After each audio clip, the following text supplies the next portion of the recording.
let's introduce Wendy here, and maybe you can talk little bit about yourself, Wendy, what you're doing with your kids. And Wendy's in Texas, so hi, Wendy. Hi, Val. Hi, everyone. We are in Texas. We're somewhat near Houston, but we're kind of everywhere too, you know, because the children, they like to travel through their awareness and everything like that. But we're life schoolers is what we call it. It's not any type of official thing. For us it is, but it's just taking every day and doing what makes sense. And then also a lot of our I don't even really like to use the word curriculum, but a lot of our life stuff is based around the soil, everything coming from the soil, survivalist type of learning, planting every day, giving back to earth and to our environment, doing what makes sense for the environment, and raising them to get to know who they are so they can work through all of that human one-dimensional stuff. So that's part of raising them. We just kind of take it day by day because there's a lot of this human stuff that is a bit of a challenge with the environment that we're in as far as our home life. So currently that's finally hit its head, and we are removing a particular parasite from our environment, and we're about to step into something very new. So we're excited for that. So we'll be moving over the next course of a month. So a lot of their business, they wanted to do something that made sense since we're moving from where they used to make all their bamboo planters, things that they would donate and also sell. We had bamboo on the property, but we're moving from there. So they've decided to change things up and start working on seed pollinator seed bombs, making it from clay, recycled clay. People are donating. We've got 2 places that will donate clay to us from a friend of ours. So after we get moved, they'll be working more on getting a social media presence to bring awareness to seed bombs and pollinating plants and giving back to the environment, even when it's in a small way like that. So that's mainly their goal this year, is to focus on bringing awareness to their group of their generation of their ages, to bring awareness, because what I've been raising them is with a lot of what's going on in the world, includes all of the social media that's going on in the world. They are made privy and taught about all of that as well. And it doesn't make sense for the world to be heading towards how to do the best dance on TikTok. So they would like to help bring in a way of showing up for their awareness, showing up for their life, showing up for this environment that we're on. And they want to step out, and they've all decided to be part of doing something together. So that's the focus for this year. Since we're moving from the property of where all of our plants were, all of our garden, all of our crops, all of our bamboo, we're moving from this homestead that we were at for approximately 14 years. We're moving from there, so it's now becoming a bit of a new position to move into something else. So that's where we are right now. And then just dealing with the everyday stuff that they have going on with themselves, focusing on each one individually, because they are very unique light beings in themselves. So that's always priority too. That's what we've got going on over here. Thank you for listening. You're doing it, Wendy. That's wonderful, wonderful. I mean, it's heartwarming. How many? What are the ages of your kids, just for the other people here? Right, we've got. Pardon me. I've got Raymond. He is 15. He's a boy. He's very in tune with technology, but also in tune with his awareness and environment. Jeffrey Clayton is 9. He's extremely intuitive as far as being able to feel things before they happen. We've got, and very nature oriented, Jeffrey Clayton is. He is 9. And then Willow is 7, and she's the girl.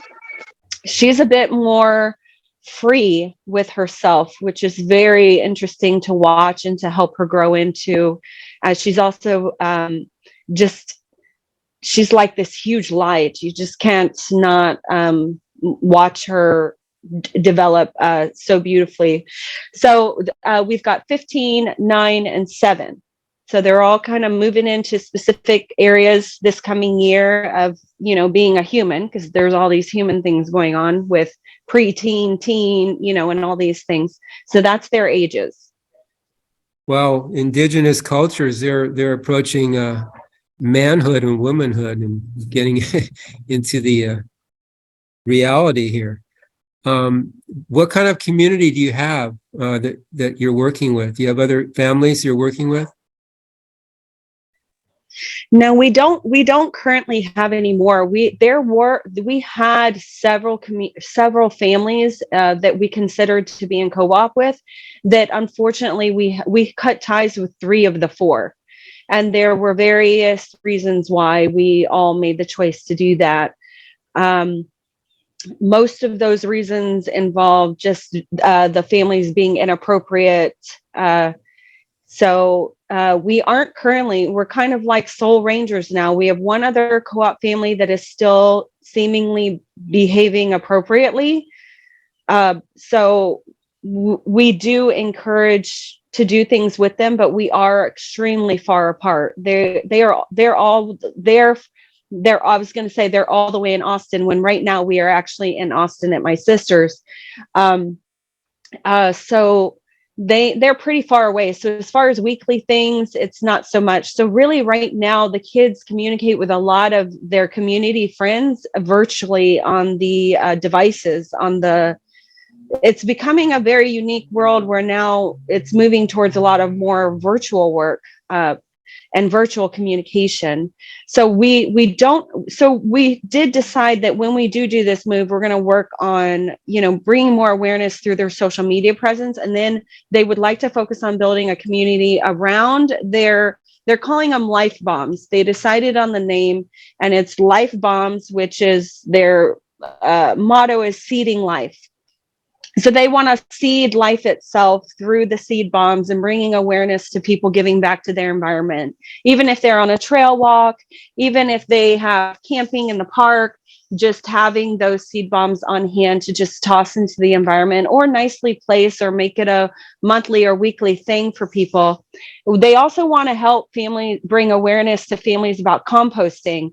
It's very important to start replenishing the soil on this planet. If you've done the research about the soil here in the United States, it's quite mind-boggling that there aren't more groups dedicated to helping bring awareness to people composting their food and also their pets, stuff from their pets, composting that and recycling it back into the environment, making plants with it. In addition, a lot of that compost that we have seen the most tremendous growth in many of our crops and our plants by using the soil from the vegetable strained water or all of the compost of the leftover food we have. When we've ground it up and allowed it to make it the way it breaks down, and then we put it back into a pot or put it around the plant specifically that we're trying to repair or help regrow a specific plant, we've seen tremendous changes in the plants. So that's been a main focus of ours for the past 3 or 4 years, was our elephant ears, our plants, our garden in the back. So they do want to, so back to your original question, they do want to build a community and restructure a community, but it's going to more so be this year based around a social media presence that could involve more people around the world instead of just our main community here, our community base near Houston.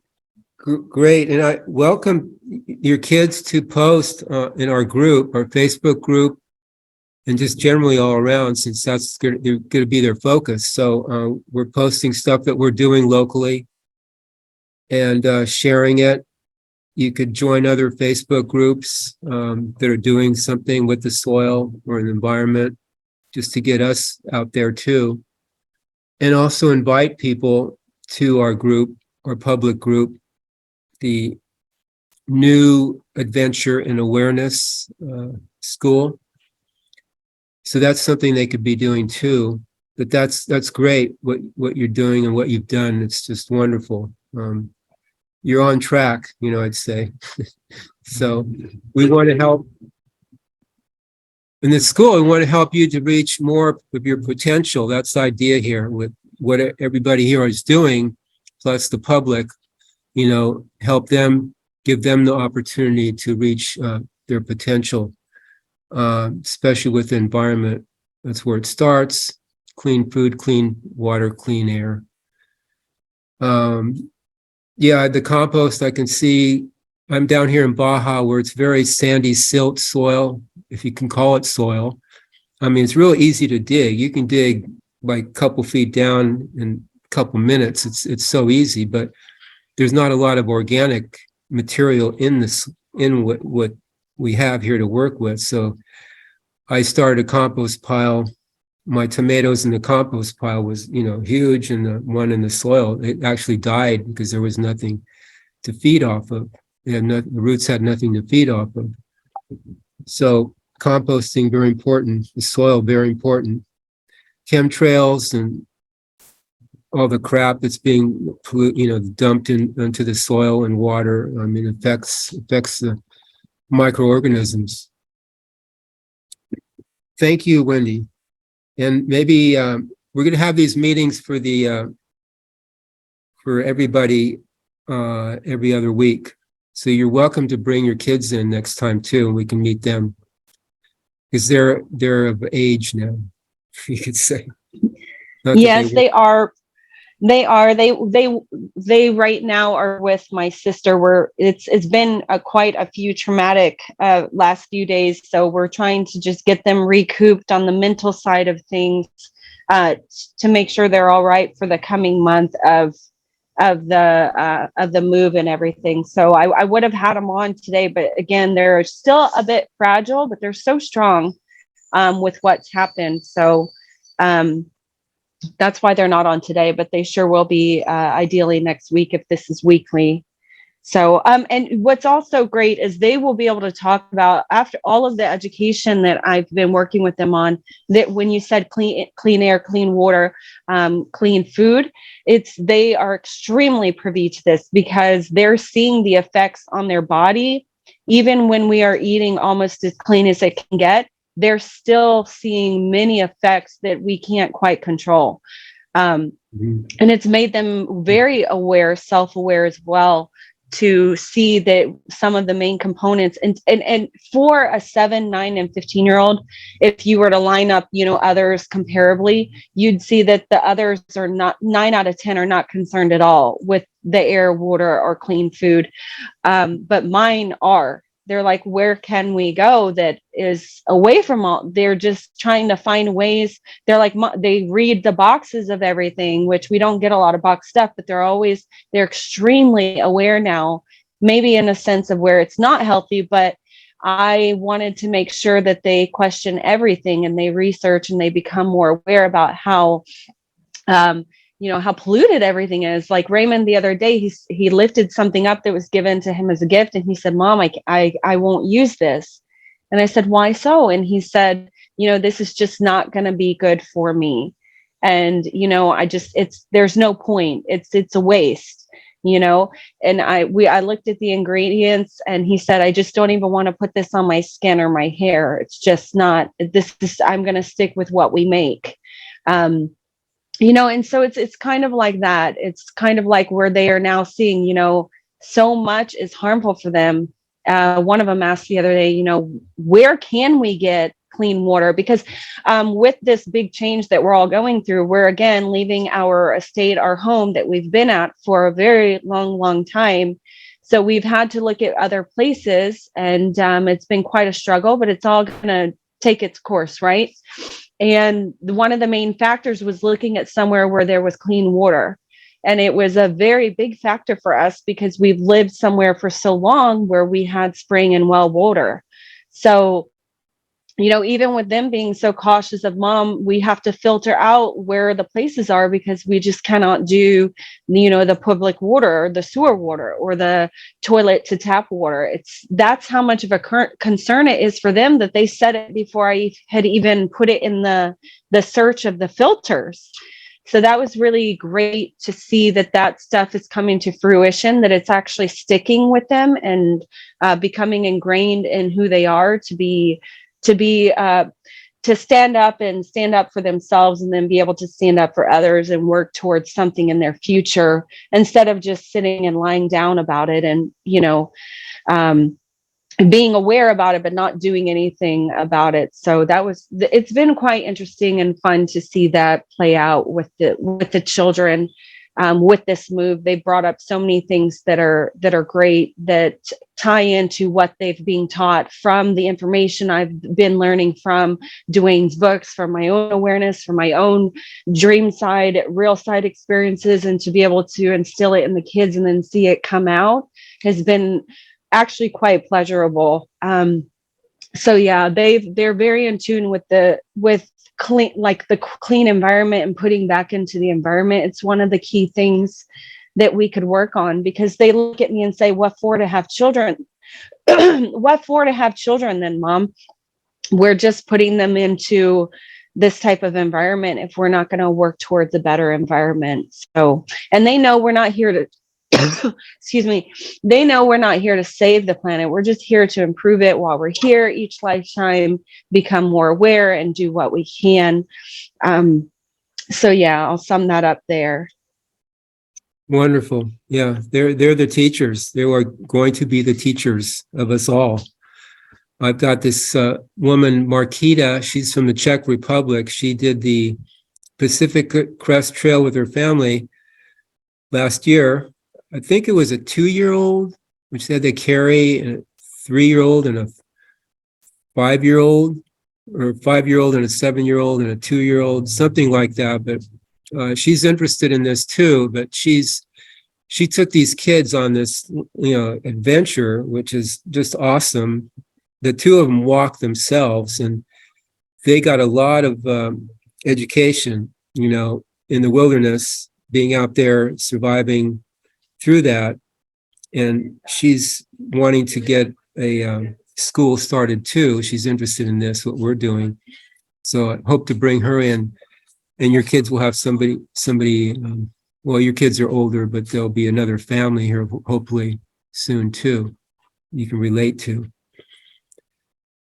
Thank you, Wendy.